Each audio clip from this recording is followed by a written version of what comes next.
welcome to Season 2 ng It's QC!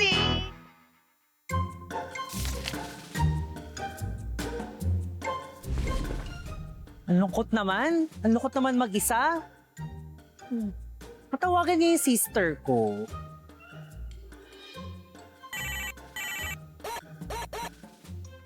Hi, sister ko! I miss you, sister ko. Super duper na kitang miss. I miss you, sister ko! Kamusta ka naman dyan? Okay naman ako, sister, pero medyo ito, malungkot. Sister ko, may gusto kong subukan dito. Samahan mo naman ako. Pwede naman. Punta na ba ako ngayon dyan? Oh my God! Hi, sister. Ano? Ang Tara? bilis mo naman. Tara! Sister ko, nandito na tayo sa binabanggit ko. Saan nga ba to, sister? Nandito lamang tayo sa Maginhawa dito sa Mugen Ramen niya. Alam mo ba, napakaswerte natin kasi actually, napakahaba ng pila dito. Ngayon, onti pa lang kasi ang aga-aga natin eh. Tara, try natin. Sama na kayo? Tara, pila muna tayo.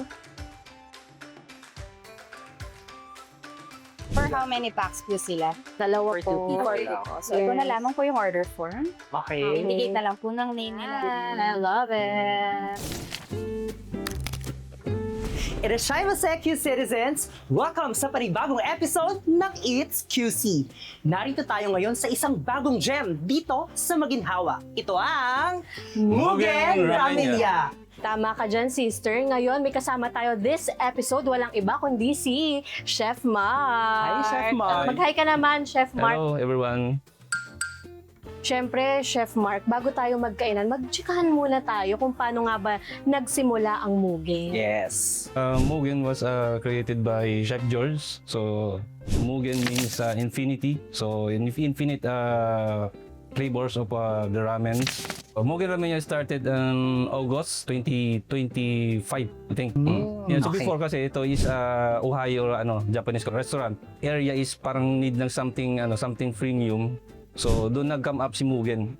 Saan nyo naman, Chef, nakuha yung parang Japanese-inspired kasi itong Mugen? So actually, si Chef George kasi, nilig yung family niya pumunta sa Japan. So there's one Japanese store doon na talagang you sit sa cubicle lang. So with window, lalabas na doon yung pagkain. Doon kinuha yung concept niya. So kaya 10 seating lang siya. Experience the ramen with yourself. 10-seater siya pero very cozy nitong place. Kung mapapansin niyo na ating mga Q citizens, no, kung solo diner ka, may enjoy mo talaga siya. Si Chef George, kilala na siya dahil sa Modan and Samthai. Ano naman yung something amazing or unique na meron tayo dito sa Mugen Ramen niya? Ang pinaka-unique niya siguro is the crab ramen and the wagyu ramen. Actually, we didn't expect na yun yung magiging bestseller dito sa amin. I think because of the taste, the way it was presented. Very different yung atmosphere here. Actually, one of the customer I heard parang pagpasok niya is para siya nasa ibang place. You experience the Japanese concept. Hindi na nila kailangan mag-travel sa Japan. Tama. Dinala na ni Chef George at ni Chef Mark yung mga pwede lang itry dito sa Mugen Ramen niya. Tanong ko na lang din, kasi may mga in-offer kayo na talagang, kumbaga, unique, no? Ano talaga yung parang pinaka-gawa talaga to ni Chef Mark? I was the one to create the drinks and the desserts. Some of the dishes ng ramen. Ano yung mga personal favorite mo na gustong-gusto mong kinatry? So I really love Hakata ramen. For simplicity and then yung flavor niya talaga is talagang inaanap po talaga siya. So si Hakata ramen is pork broth with tin noodles with a slice of shasho. Ano ba yung inspiration nyo sa pag-create ng mga ito? Ano yung mga usual nyong iniisip? Sino yung mga tao behind that? Usually iniisip ko yung family ko. Kung ano yung gusto nilang kainin. As a chef or as a father, doon kami umuugot ng inspiration. So sa family namin, para magawa namin yung bawat dish na ilalabas namin. Every bowl in Mugen is really a work of art and a work of love. Yan. Pwede niyo po ba kaming kwentuhan? Ano po bang story behind this? May mga pwede po pa silang activities na gawin? Since this one is like a ramen bar, may mga suggestion dyan and to how to enjoy your ramen or your soba. We have also how to make the origami, do something while waiting for their food. At saka totoo talaga, parang ipapafeel sa'yo talaga yung Japanese Japanese culture, no? Kasi origami is an art na ginagawa sa Japan na very sustainable. Ang ginagamit ay yung chopstick holder, Tama. hindi na magsasayang ng iba ba. Excited na ako mag-origami at matuto ng mga trivia. Ako din kasi kanina pa ako nagugutom. Parang kailangan ko na ng something magpapalagay sa tiyan ko. Natatakam na rin kayo, no? Ako rin Natatakam ka na? Ikaw, chef. Natatakam ka na, chef? Natatakam na rin ako. So, ano pang hinihintay natin? Tara na! Q-Citizens, we're back. So ngayon, magkakaroon na tayo nga. Onegaishimasu. Hi. This one is our chicken karaage, served with lime and then together with tamago mayo. Malaki ang kanilang serving dito. Generous. Very generous. Tignan natin. Very crunchy siya, guys. Wow. Actually, may lasa rin talaga yung loob niya. Hindi siya puro breadings, diba? True. Yun yung talagang hinahanap-hanapin ng mga Q-Citizens. Kasi pati yung loob may lasa, guys. Uubusin ko na siya. Tara. Naubos na niya. Kasi ako, mini bites lang. Kasi mabusog agad tayo. Kasi alam ko maraming hinanda si chef So it's a marinated shrimp with coated with tempura crumbs, and then served with gochujang mayo. Cheers tayo. Okay. Ayan natin.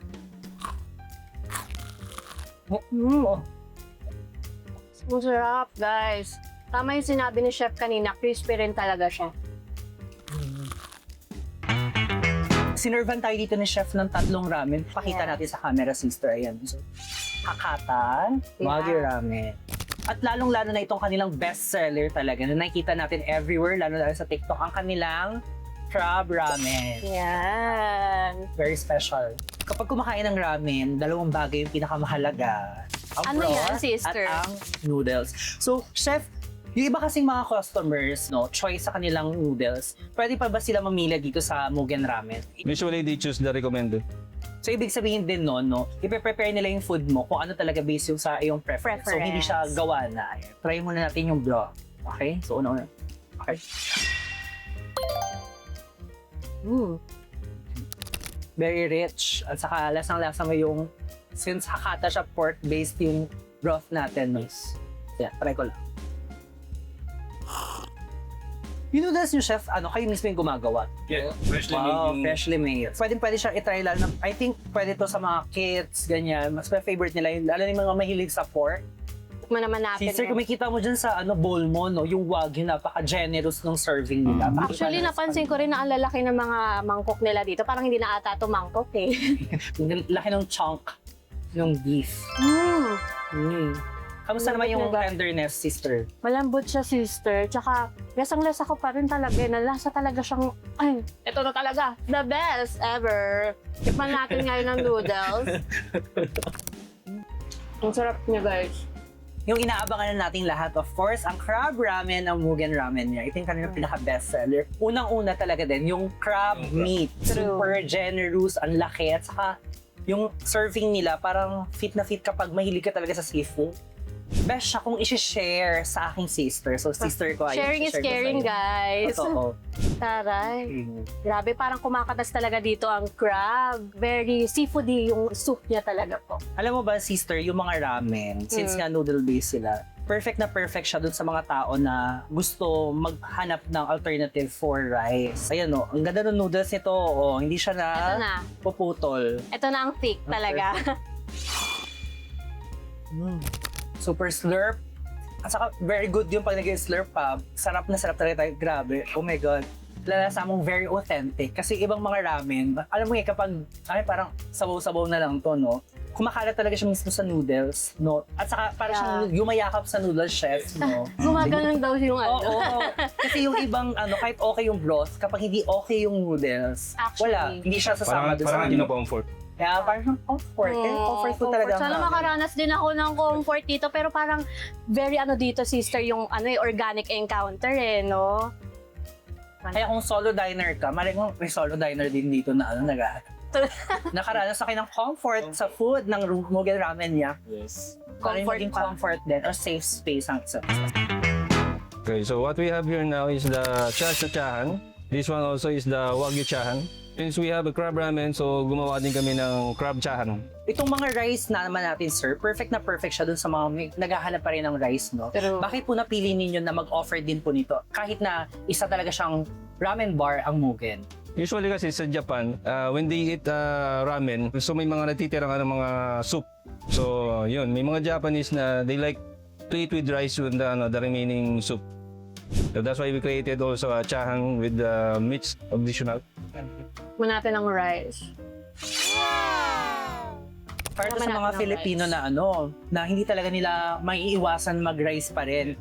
The flavor is flavoring. Grabing wagyu.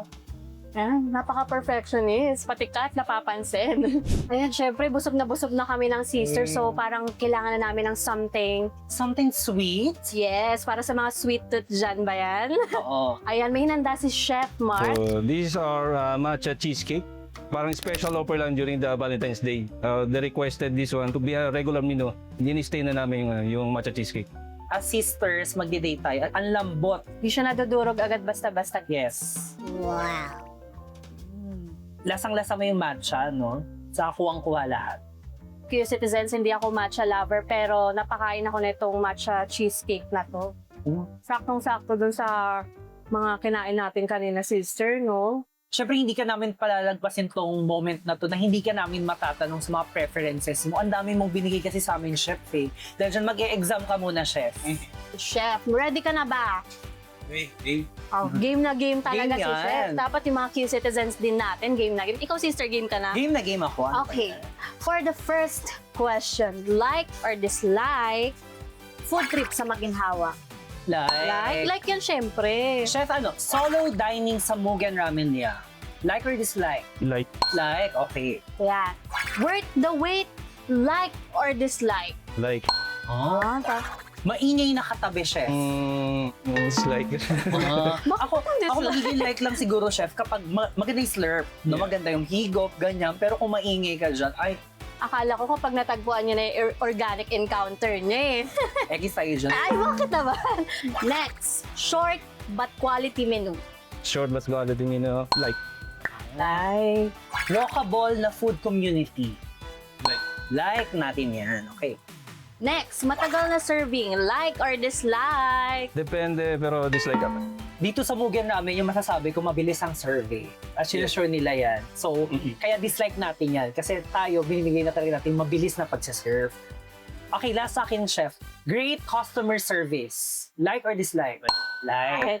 Okay, for the last question. Oh. Ay, napapagana rin. Okay, ready ka na, chef. Kasi medyo mahirap tong question na to eh. Okay? Overall Mugen experience, like or dislike? Very like yan. Kasi sa amin pa lang ng sister ko, like yan. Like. Kung pwede. Ayan, chef, no, may niready ako na parang pasasalamat naman. Siyempre, winelcome nyo kami dito sa Mugen at talagang nag-enjoy kami at busog na busog talaga kami ng aking sister. Medyo kinakabahan ako, guys, eh, kasi nilalamig ako eh. Kung gutom na ang tiyan mo, tikman na ang mga hinanda nila dito.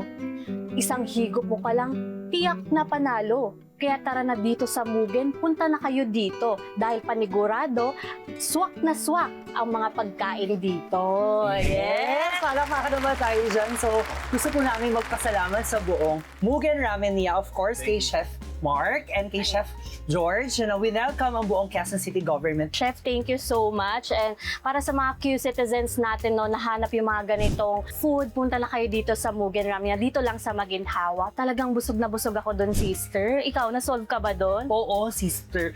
Chef, baka naman may gusto kayong pasalamatan sa ating mga citizens at sa mga future customers po natin. Ano po yung gusto niyo sabihin?